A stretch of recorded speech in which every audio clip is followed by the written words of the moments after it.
welcome back to my channel. Today I'm going to show you the mockup cheat code every crafter and custom business owner needs to know. Of course, this can save you time, money, materials, and of course frustration. Because this then allows you to create the mockup of what the actual product would look like before they buy it, even if it's customized. Um, and so, with that being said, um, of course, if you were to create the product first, the customer can then say, oh, well, can we change the colors?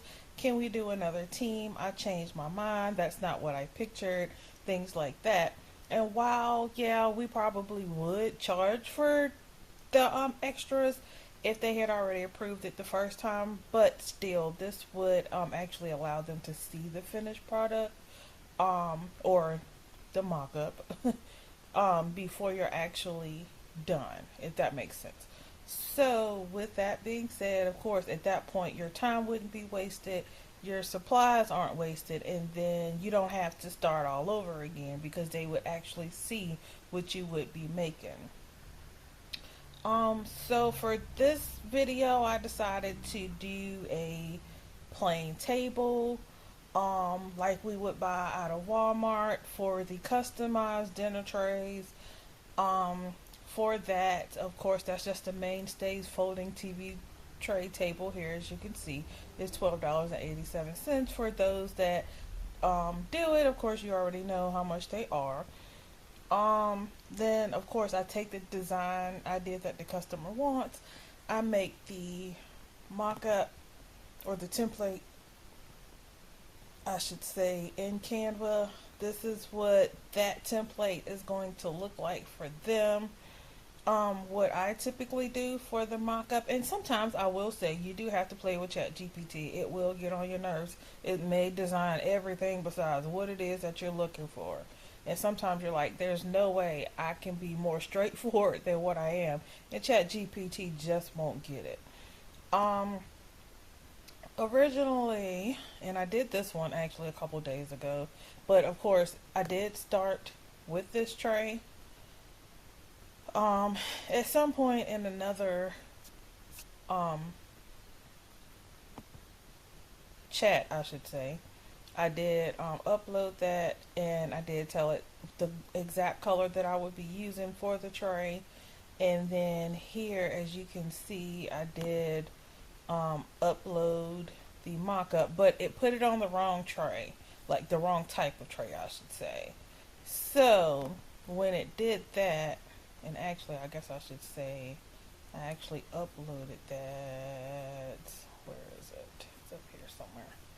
Wherever it's at, I uploaded what I was doing, and because it did it on the wrong tray, I said I'm saying I needed this on this tray. So then of course it corrected itself and it put the mock-up on this tray. And that's pretty much it. Like, you just talk to ChatGPT and let it know what you want. It may take a little bit of time depending on ChatGPT's mood for the day. But I'd rather deal with that than to have to make physical changes and lose money, if that makes sense. Lose money and time, if that makes sense. Then that way, this is what I'll be sending to the customer to say, hey, this is what your project will look like. Are you okay with this? And then, they will have the chance to make those changes, or of course they can approve it.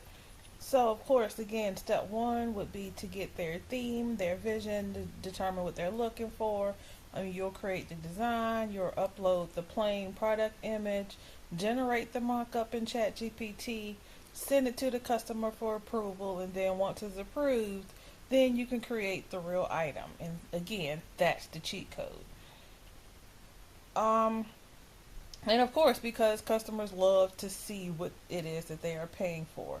So, don't want to make this video too long. Just thought I'd let you know, that is one way to get your mock-ups done, with the exact template that you're using. With that said, if you're a crafter, custom creator, or small business owner, definitely start using mockups. It can seriously level up your business. If this helped you, like, comment, and subscribe because I'll be sharing more cheat codes, tutorials, and creator gems. Of course, then I'll see y'all in the next one.